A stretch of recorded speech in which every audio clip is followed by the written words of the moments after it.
We have all had those times in life where our to-do list seems absolutely impossible, whether this is from a circumstance or project that you're currently working on that isn't normal, ordinary, everyday life. Sometimes we've stacked new things into our schedule, one at a time, and didn't notice when things become overwhelming that maybe aren't a priority, but felt necessary at the time. It needs to be reevaluated. It can be an overwhelming feeling when you feel like the things you need to get done are actually impossible to accomplish. That's a feeling that I try to avoid in my life because it's one of helplessness. I can't actually do anything about it because the number of things I've put on my plate and the amount of pressure on myself, it's not actually possible to accomplish while also taking care of the priorities that are most important to me and doing it well. Sunday mornings, they just have a rhythm all their own. There's something about waking up in the quiet of the morning, settling in, and heading straight to the kitchen to make pancakes. It's a tradition in our home. We always look forward to it. These pancakes, they aren't just any pancakes. They're the pancakes, the ones I've been perfecting since I was 16 years old. Through trial and error, tweaking measurements here and there, I can confidently say that this is the best pancake recipe that I have ever made. I'll have the full recipe linked below on my blog at homemaking.com. But here's a quick rundown. I start with my dry ingredients, 2 cups of all-purpose flour, half a cup of sugar, 4 tablespoons of baking powder, 1/4 teaspoon of baking soda, and 1/2 teaspoon of salt. I whisk them together before moving on to the wet ingredients. And then another bowl I combine 1 3/4 cups of buttermilk, 1/4 cup of melted butter, 2 teaspoons of maple flavoring. Now, I always use maple flavoring, but if you don't have that, you could either use maple syrup, which I have done on occasion, or you can just use vanilla. And then 1 large egg. And you're going to whisk that all together really good until it's good and combined.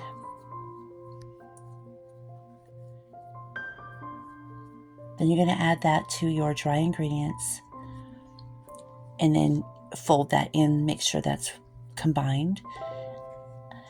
Now this is important.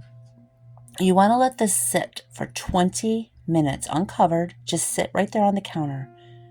You don't want to skip this part because once that batter has sat for 20 minutes, that is going to give you those thick pancakes. They're going to raise up and they're going to be really, really thick. So when you let that rest for 20 minutes, that's what's going to happen. You can use regular milk in this recipe. It'll work just fine, but let me tell you, buttermilk makes all the difference. It thickens the batter. It creates those pancakes that are really fluffy and rich in flavor.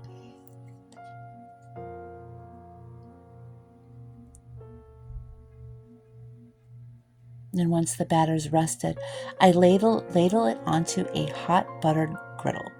And I wait for those little tiny bubbles to form on the top. And then I flip them over.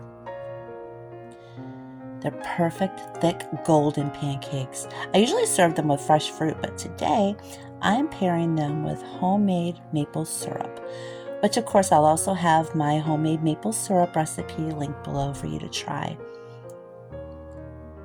These pancakes also freeze beautifully. So I always make extra and I'll store them in a freezer bag for a quick breakfast during the week.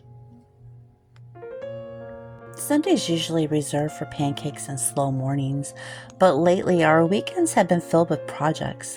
And little by little, I've been working on decluttering and rearranging our space. Our editing and workshop room, it's in the process of being switched over to the larger spare bedroom, and it gives us so much more room to work. And right now, everything, it just feels a little chaotic. Bins, supplies, it's just stacked everywhere. I know it's all going to come together soon. The space is more than an editing room. It's where I work on videos, where we run our clock business, and where I plan to set up my painting and sewing area. We're looking into getting a shelving unit to better organize everything into labeled bins. It's going to make the space so much more efficient. Right now, it just feels like I'm constantly just moving things around.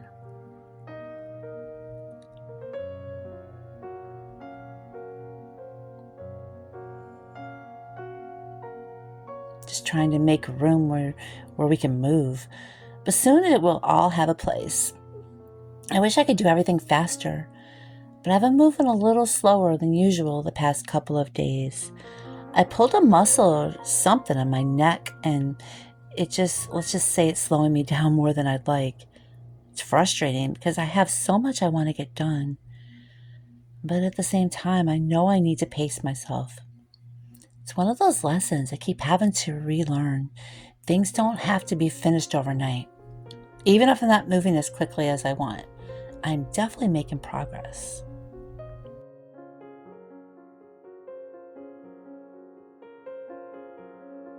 Yesterday, I took on another challenge, rearranging the living room. The biggest change was moving my white hutch that holds all of my canning jars. It used to be in the spare bedroom, but I wanted it closer to the kitchen to make grabbing jars easier. But of course, that meant shuffling furniture around to make space for it. The living room is very small, so I had to be careful not to make it feel too crowded. Once I got the hutch moved in, I took the opportunity to bring out another shelving unit from the workshop. Now it holds more of Tim's gaming videos. Helps keep them from piling up in random places.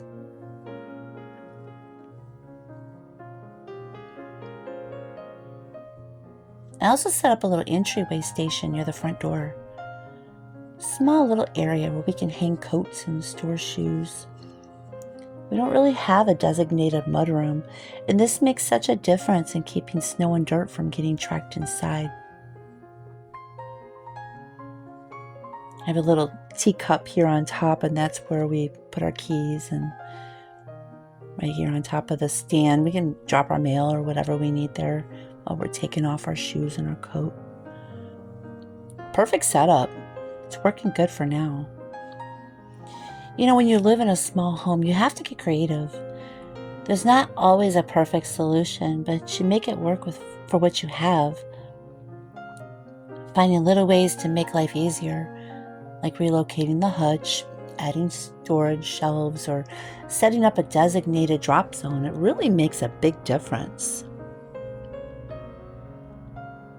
That's kind of what homemaking is, isn't it? It's finding solutions, making things work, and creating a space that feels like home. Even when things feel a little chaotic, even when projects take longer than expected, it's all part of the process of making a home feel warm, functional, and lived in. Sometimes it feels like nothing in my home is ever fully done. There's always something to clean, something to declutter, and something that needs rearranging. Sometimes it feels like all I do is organize and move things around. And then there's days like this one, where I step into the kitchen and make our favorite pancakes and just take a moment to appreciate the home that we've built together. So today I'll finish my pancakes and enjoy my time with Tim and take my time working on the next project, because that's homemaking. A little bit of mess, a little bit of progress, and a whole lot of love. Speaking of love, there's something I've been wanting to share with you all.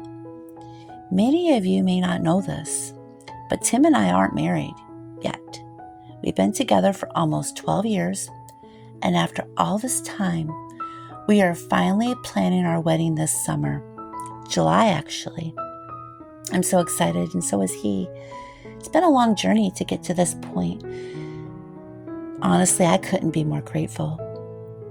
It feels so special to be able to share this chapter of my life with you, especially because so much of my homemaking journey has been building a life together and creating a home that feels warm and loved. And now, after all these years, we're taking this next step. And I can't wait to bring you along for this journey.